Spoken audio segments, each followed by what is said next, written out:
Hi everyone, my name is Amber, welcome back to my channel. Today we're going to be talking about my July wrap-up, or the books that I read in July. First of all, two things. I'm sorry about the lighting. My box light broke and I haven't got the money yet to buy another one because I'm trying to save. And I also spent a lot of my spare money on books in July, but we'll be talking about that in another video, so stick around for that if you are interested in a book haul. And then the second thing I want to apologise for is my neighbour's music and the police cars, apparently, because my neighbour honestly chooses the worst times to put his music on and he will not shut up, so we're just gonna have to put up with it. I read a total of 10 books in July and I originally thought it was 8 because I read some beastly books and I didn't think my reading was going that well, but it turns out I've read 10, so it's actually gone really well. We're going to start at the bottom, my 3-star books, and then go all the way up to my 5-star books. I didn't have any 2 or 1 stars, so I'm very happy about that. Overall, July was a very good reading month. Okay, so in July I ended up finishing off my Reading Through the Rainbow challenge, in which I was reading LGBTQ plus books in all the colours of the rainbow. And in July I read Purple, which was You Should See Me in a Crown. I gave this one 3 stars. It's YA contemporary about a girl who is quite poor. She wants to go to med school, but she doesn't have the funds, and her grandparents who raised her also do not have the funds, so she wants to become prom queen and be seen in a crown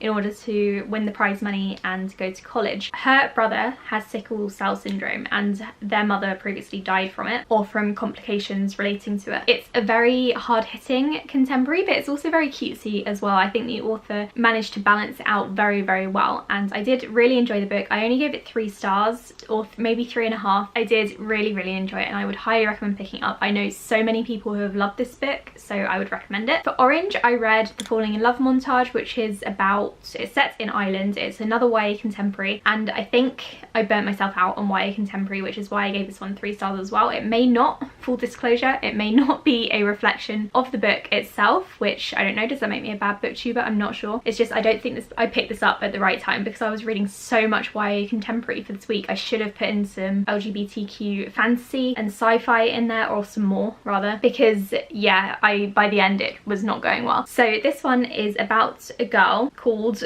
shit.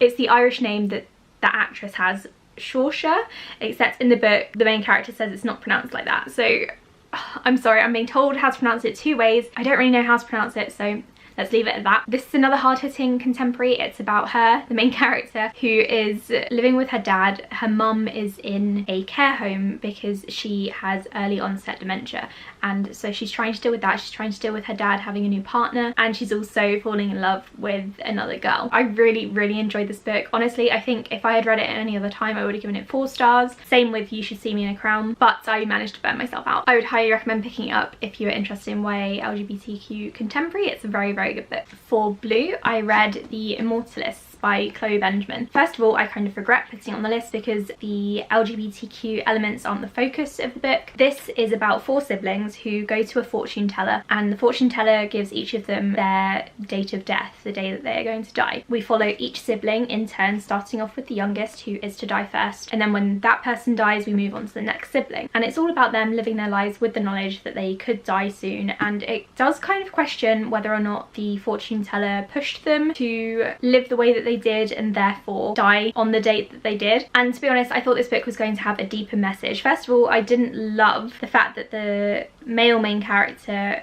the gay one, was only gay so that he could die of AIDS in the 80s. I think that's the reason that the rep was there, and so it wasn't very good rep in my opinion at all, which is why I regret putting it on my Reading the Rainbow challenge. That said, it was an enjoyable enough read, like just on the cusp of not being enjoyable, so I gave it 3 stars. I wouldn't read it again. I wouldn't recommend it for everyone either. I also really want to check out some Own Voices reviews from Jewish reviewers because the 4 siblings in this are Jewish. Yeah, I do want to check out some other reviews and see what their opinions are on this book, but again, I haven't read any reviews from Jewish readers yet, so take what I say with a grain of salt. I then read Night Film, which is one that I was really looking forward to, and I'm really disappointed that I only gave it 3 stars. This is about a investigative journalist who is following the case of a missing woman. The woman is part of the family that the journalist has been looking into for years, and that's why he feels kind of a connection with her and her murder, or perhaps suicide, who knows. So we follow him as he's investigating along with a couple of other people who are helping him. I didn't love this one. It is told in mixed media format, so some parts of it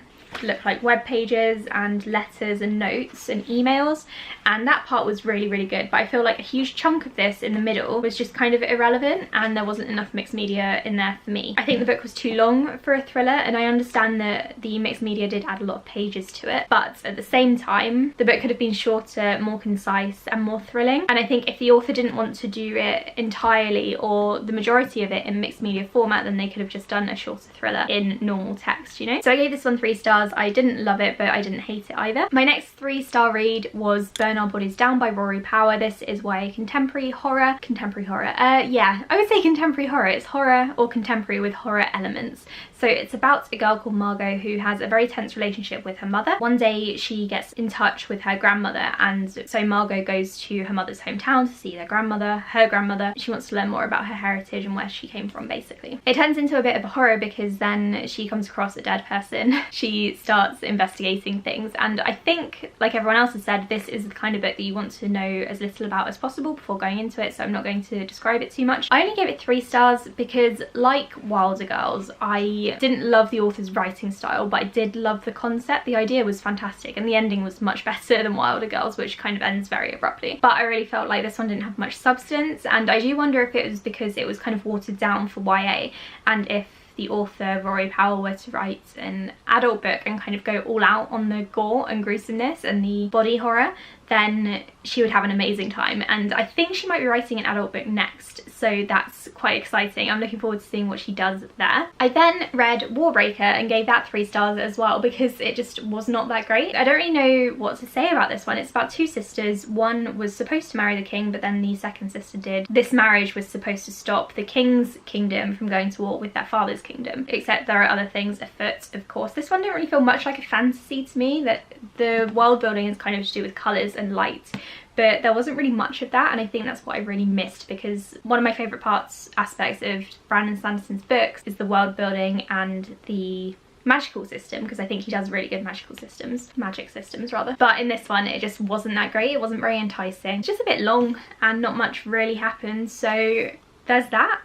This is my lowest rated Brandon Sanderson book, I think, apart from his YA, because I really don't like his YA either. Next, I read Survivor Song by Paul Tremblay, which I'm considering doing a full review on. Let me know if you would like one. This one is a horror book. It's about a zombie outbreak, except they're rabies zombies and not like living dead zombies. I thought that this was going to be a kind of journey of the survivors of the outbreak as they learn to, you know, live and survive in their new zombie world, but instead it's actually about 2 women who are best friends. One of them is pregnant and they are trying to get to a hospital, so it takes place over less than 24 hours, I think, and it's basically about them fighting to get to the hospital before they're bitten by zombies. I did not love this one. This is definitely not Paul Tremblay's strongest work, and I'm quite disappointed by it because I want to love his books. I've loved 2 of them so far, and then just kind of felt a bit meh about the other 2. And then the short stories I haven't even finished because I'm not a fan of short stories really. So this one was really disappointing for me, but I did quite enjoy it still, so I gave it 3 stars. And now my 3.5 star read, which is the only one of the month, is Mexican Gothic, which I'm reading, or was reading, with my book club, Space Sirens. We're on Twitter and YouTube, and our live stream is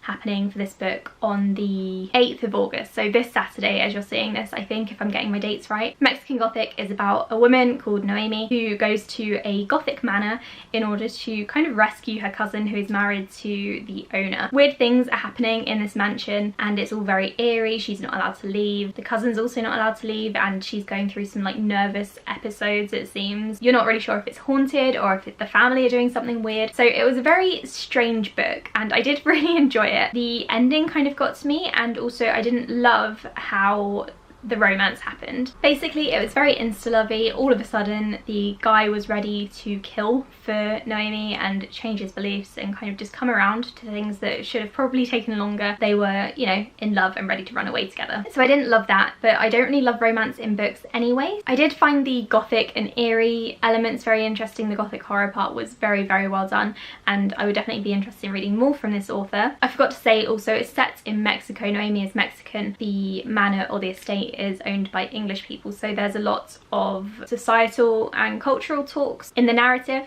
so that was also really interesting. Okay, and now we have 2 more books to talk about, the first one being a 4-star read, and that is The Way of Kings Part 1. I'm counting these books as separate books because they're published separately in the UK. Each book is divided into 2 because it's so freaking long. So I'm buddy reading this with a bunch of people: Justine, Cassidy, Angela, Stephanie and Jade. We're all in a Voxer chat together and it's been really enjoyable so far. I can't wait to read part 2 as well, but I only finished part 1 in July. So this is a reread for me. I have read it before and I gave it 4 stars then. It's still 4 stars now. Obviously this is the first book in the Stormlight archive. If you don't know what that is, then you can go and look it up because I'm not going to explain it because so many other people have read it already. This is epic fantasy and honestly I think it's brilliant. I love Kaladin. I forgot how much I loved him, and also Dalinar. He is like stepping up. Shallan, however you pronounce it. She is a bit boring in this part, but I do have faith that she's going to get a bit more interesting as the books go on. But in this one she was just kind of there, and honestly Yasna was so much more interesting than Shallan was.